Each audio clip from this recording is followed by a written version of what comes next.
welcome back to my channel. So, for today's video, gagawa ko ng wedding makeup tutorial. Naisip kong gawin to kasi para ma-inspire yung mga wala ng budget sa pagpapamakeup o mag-hire ng mga makeup artist.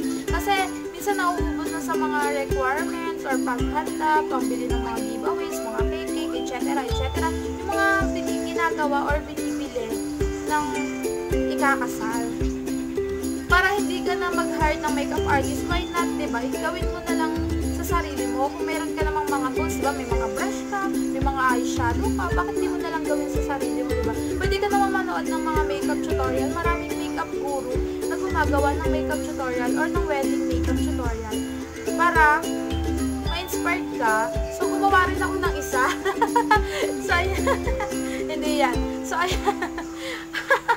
So, ayan, gumawa nga ako ng wedding makeup tutorial para sa inyo guys, sa mga hindi afford yung makeup artist. So, kasi kung tatanungin nyo ako guys, ako lang nag-makeup nung kinasal ako guys. Ako lang yung nag-makeup sa sarili ko. Kung ano yung nakikita nyo sa face ko ngayon, yan lang yung ginawa ko sa face ko nung kinasal ako.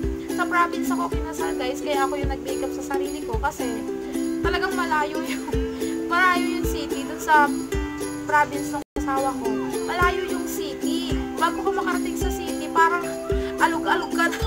Alug-alug ka na muna bago ka makapagpa-makeup. Tapos pagpunta mo bago ka pa pupunta ng simbahan, syempre, dadaan ka muna ng bahay para magpalit ng gown. Kasi hindi ka naman pwede magpa-makeup doon na naka-gown na agad, diba? Bago ka dadaan ka muna ng bahay. Tapos, magsusuot ka ng makeup, ng gown. Tapos, bago ka makarating pa ng bahay, puro alikabok na yung mukha mo.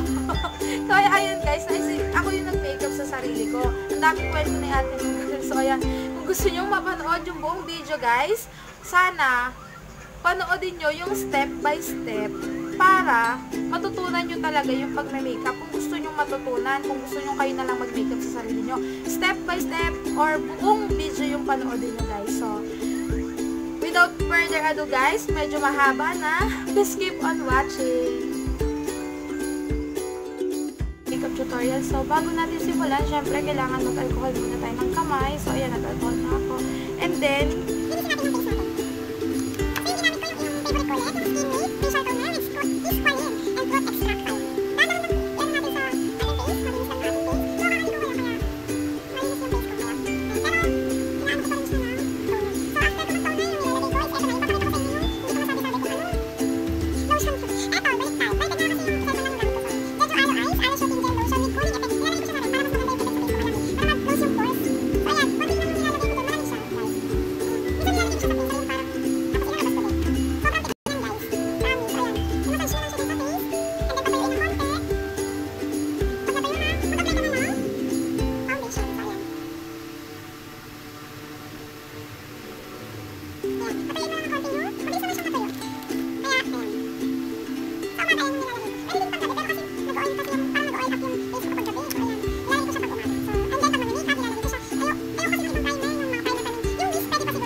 eyelashes and nag-wing eyeliner din ako para may dikitan yung false eyelashes ko. So, ayan. Yun siya. So, after natin mag-false eyelashes, syempre mag-contour na tayo ng ating face.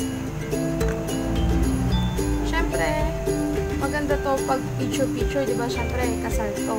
So, pag ikakasal ka, syempre, kailangan maganda din yung makeup mo. So, konturan mo yung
finalize ko lang yung aking look. So, magbabalik ako guys. Ipa-final ko lang yung aking hair.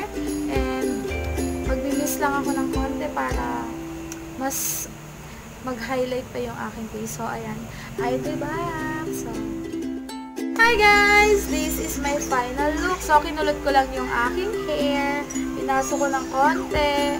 Ayan. Kinulot ko lang dito. Simpleng makeup lang yung ginawa natin kasi gano'n naman talaga, natural naman talaga sa ikakasal na simple lang yung makeup na parang wag naman yung pak na pak, yung natural na ganda mo lang, 'di ba? Hindi ko naman sinasabi na pangit yung pak na pak, pero parang mas maganda, mas prepared na mas maganda na natural look lang yung gagawin mo, yung parang ina-highlight mo lang yung ganda mo. So, ayan nga, gumawa ako ng simpleng makeup lang na makeup na pangkasal or pwede nyong gawing makeup pag ikakasal kayo. So, simple lang siya pero ang ganda niyang tingnan, diba? So, gusto nyong gayahin or budget magpa-makeup. Syempre mas may kamahalan din naman yung pagpapa-makeup. Eh paano kung marunong ka naman mag-makeup, 'di ba? So why not, may mga gamit ka naman. So gawin mo sa sarili mo yung alam mo parang kasi pag ako nagpapa-makeup ako guys, based in my experience guys, pag nagpapa-makeup ako guys, parang hindi ako satisfied, parang hindi yun yung inaano mo, parang hindi yun yung gusto mong gawin. Kasi pag ikaw yung magme-makeup sa sarili mo, parang yung gusto mong gawin, yun yung nangyayari. Katulad na lang sa kilay mo, syempre ako hindi rin pinapagalaw yung kilay ko na yan. Pag nagpapa-makeup ako nagkikilay sa sarili ko. So, parang ang ginagawa niya na lang eyeshadow. So, ayan. Blush, ako din nagba-blush kasi ayoko nung masyadong mataas. Contour, okay siya. Pero yung blush, ako yung nag-ano, pati lipstick ako rin. Magpapa-makeup ko kung ikaw rin naman yung gumagawa ng ano mo, diba? So, ayan na nga guys, wala nang maraming sabi-sabi guys. Kung nagustuhan niyo yung aking makeup tutorial, mag-subscribe na po kayo sa aking channel at hit the notification bell para po lagi kayong updated sa aking mga video. And kung nagustuhan niyo naman po, please like po like and hit the like button pala. Please hit the hit the like button and see you on my next video, guys. Bye-bye.